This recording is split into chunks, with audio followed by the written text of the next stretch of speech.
What's up, gamers and geeks? Matt here with That's Fair Podcasting and Gaming Geeks Live. And in this video, I'm going to talk to you briefly about the EA buyout and what kind of doom it could possibly spell for a much beloved company we all know as BioWare, who is responsible for some of the greatest RPG video game IPs of all time. And it's a very, very concerning thing because they are currently working on the latest installment of a Mass Effect that I think they were trying to write as far as how they wronged us with Andromeda. But anyway, yeah, that's what we're going to talk about, BioWare and what it could mean with the EA buyout. So stay tuned.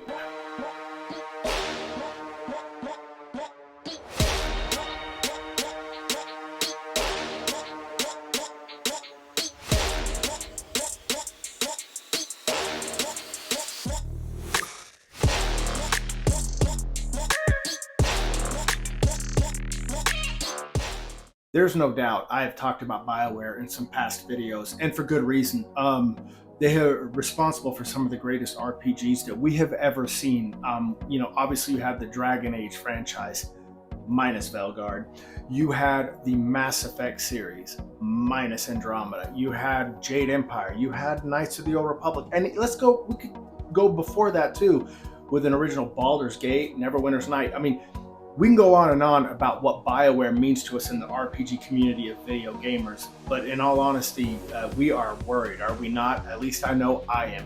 But if you are new here, please feel free to subscribe to That's Fair Podcasting or Gaming Geeks Live, whichever you're watching this on. Maybe like the video, help us out in that algorithm, which you've been doing.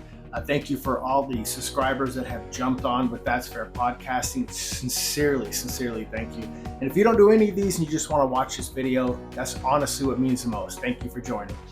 But honestly, what do we go from here? I mean, this is very frightening. If you're a BioWare fan like I am, what does this mean? I mean, we can go over the last three failures briefly. I mean, and we're talking failures. I mean, I don't think BioWare's made EA any money in over a decade. I think the last money-making video game they made was Dragon Age Inquisition. I mean, after that, you ultimately, in 2017, you had Mass Effect Andromeda. We don't need to go over that. We all have experienced it, us loyal Mass Effect fans. We got shit on, no offense. I mean, that game was absolute piss. And to this day, I mean, it was so bad, they didn't even do any DLC with it. They didn't follow up, which, what the hell happened to Aquarians, man? And I believe it was 2019, I think, 18 or 19, where they came out with the Anthem. It was great out of the gate, man, for about 30 minutes. I bought it. I figured, well, you know what? Unfortunately, though, for BioWare, I think they were more or less forced to do a multiplayer online game by yours truly, EA. And, it was great for a half hour, 45 minutes, but then it started getting so repetitive. They didn't put anything into it. They left it alone. They let it die, and that's exactly what it did, was die. And then you have Dragon Age, the Veilguard. 2024. I believe it was October of 2024. Doesn't really matter. It's absolute dog shite. And I mean, it was progressive from start to finish. You had everyone who was I don't even know a pansexual? I don't know. It's not the point. The point is it was so inorganic and it was so forced upon us that it literally was lecturing us the whole fucking experience. And I don't know about you, but I didn't buy it. I did watch the majority of it on Twitch and other streaming sites, and it was just absolute shit. EA is looking to sell off to a Saudi Arabia company. I forgot what it's called, Public Investment Fund, PIF or whatever. They're selling off to a Silver Lake Partners and then a Jared Kushner's firm, who, if those of you don't know, Jared Kushner, I believe I'm saying his name right, is the son-in-law to President Donald Trump. And these three firms are buying out EA, taking it over, and I think they're going to basically do their best to get a once very promising and very lucrative company back on track, because I think they have fallen accustomed to all this progressive shit that they've put out there in almost everything anymore. And if it's not that, you've got your sports games like the Madden franchise that's just a copy and paste every year, a couple of new features, maybe a little kind of a tweaking the engine, and an updated roster. I mean, I haven't played Madden since like 2015. And EA, known for some great games, like I love Jedi Fallen Order and Jedi Survivor, but I mean, as you know, cash and grab games by EA, especially when it came to Star Wars, it was getting pretty bad. What went wrong with BioWare? Oh man, and when? I think we can start with a loss of core talent. Let's start there. You had a lot of, I think, people, devs jump ship, essentially seeing where this developing team was headed. A lot of them now have formed Archetype Entertainment, and they are creating a game called Exodus. I've mentioned that in the past, and I'm looking forward to that. Some old school devs that worked on some of the old school BioWare games are making a old school feel space age RPG in Exodus, so be on the lookout for that. Reputational damage, I think, that ultimately they suffered at the hands, primarily because of EA. They forced a lot. They forced Dragon Age 2. You have a forced game, which I did like it. It did make them money, but it felt forced. I mean, let's be realistic, man. BioWare started their decline upon the being purchased by EA. And then you had them push a live service in something like Anthem. And let's be honest, BioWare was not meant for that kind of shite. I mean, BioWare wasn't into that kind of shit. And then it moved on to Dragon Age to Veilguard, which by then you had too many progressive people more so wanting to push their progressive message, personal feelings towards a video game, and cared a lot less about the customers, us, the people that make up the majority of the gamers that actually give a shit about a long-running franchise like Dragon Age. And they didn't care, and they completely destroyed Dragon Age. I mean, I think it's irredeemable at this point. It probably won't be redeemed with the new owners, I don't think.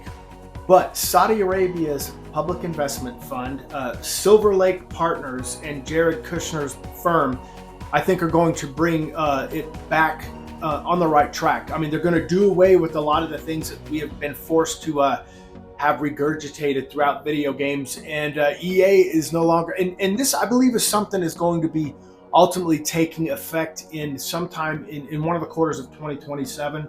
It's still a ways out. We still have 2026, but guys, if you're like me, I'm excited, but I am worried about what this could mean for BioWare moving forward, especially because Mike Gamble is overseeing the operations of the new Mass Effect.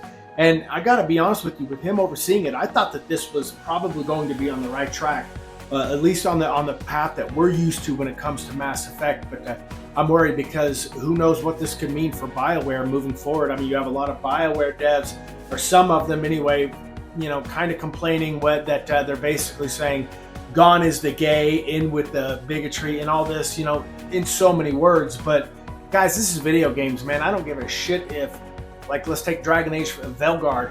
I don't give a shit if a group's pansexual or not. I don't care about someone's sexual orientation in video game, man. I just want a hack and slash feel. Give me my story, and that did not deliver. And I think we can all agree it was a massive flop.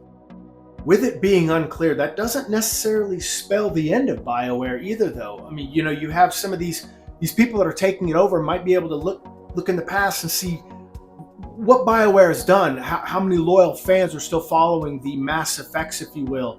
There's a remake of Knights of the Old Republic coming out now, not by BioWare, by Saber Interactive, but it's a BioWare game being remade. So hopefully that these new firms, all three of them, when they take it over, they can actually see that there is a loyal following that sincerely, man, we want to make sure that we can hope anyway, that BioWare can still stand the test of time and be given that chance. I know I do. But the problem is you have a former BioWare developer named Trick Weeks who's bumping his gums.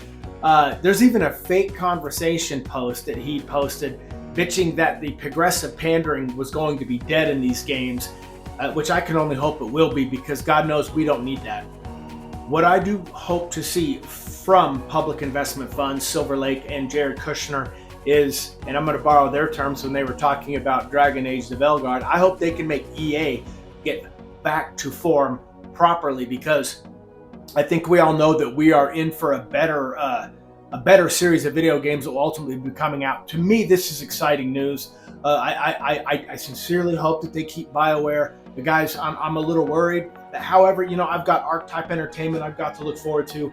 And this isn't going to be the only video that I have as far as a buying out or partnered one, as my next one I'm moving on to Ubisoft. But guys, let me know what you think in the comments, because BioWare has me extremely worried. I'm worried because honestly, it's the end of an era. And to me, that's kind of sad. I hate change as it is. And for BioWare's sake, let's be honest, they had a weak closing when it comes to their last 3 video games, obviously. I don't want to see BioWare be finished. I really don't. And I want to thank the older devs that maybe moved on to different projects. I want to thank the devs that we had in BioWare for the time we did, from about 2003 to about 2000, well, whenever Dragon Age Inquisition came out. I'm going to thank the core devs that worked on those games, because to this day, their games' replay value are still extremely high. Like I said, I guess if BioWare is indeed dead, which please I hope it isn't, we need to move on to Archetype Entertainment. We have some of the old devs there. Guys, I can't tell you enough about that. And if BioWare is still alive, I hope Mass Effect 5 can bring back what the original Mass Effect trilogy did. But again, guys, that's really all I have. Thank you so much for listening to this pointless ramble. But thank you so much. Please feel free to subscribe to That's Fair Podcasting or Gaming Geeks Live. Like the video if you don't mind. And if you didn't do any of those and you stuck out this long, thank you so much. I sincerely appreciate it. And to all you gamers, all love, and I'm outro.